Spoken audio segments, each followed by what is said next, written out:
აკაკი წერეთლის სახელმწიფო უნივერსიტეტში ჰაინრიხ ბიოლის საჯარო დებატების სერიის ფარგლებში მორიგი შეხვედრა გაიმართა. შეხვედრის თემა ხელოვნების სფეროში ქალების როლი და რუსი ფემინისტი გრაფიკოსის ვიქტორია ლომასკოს ნამუშევრების გამოფენა გახლდათ. ვიქტორია ლომასკო ქალთა მდგომარეობასა და სოციალური აქტივობის თემაზე მუშაობდა.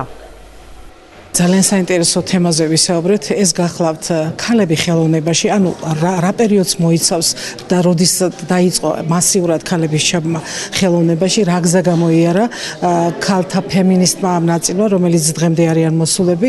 მე შემიძლია გითხრათ, რომ მას ძალიან დიდი ისტორია აქვს, მე-5 საუკუნიდან იწყება შემონახული წყაროების მიხედვით ქალთა ჩართულობა სწორედ კულტურისა და ხელოვნების ყველა დარგში. შემონახულია ძალიან ბევრი ლაპიდარული წარწერები, სადაც მოხსენებულია ქალები, როგორც მათი სტატუსების მიხედვით, გვარსახელებით და ძალიან საინტერესოა ის განვითარება, პროცესუალური განვითარება, რაც მე-5 საუკუნიდან მე-20 საუკუნეამდე გაიარა ქართველმა ქალმა ხელოვნების კუთხით. საოცარი ხელოვნება და დღეს ჩვენი ქვეყანა ზუსტად დაპირებს, რომ კალიგრაფია აქციოს ხელოვნებას.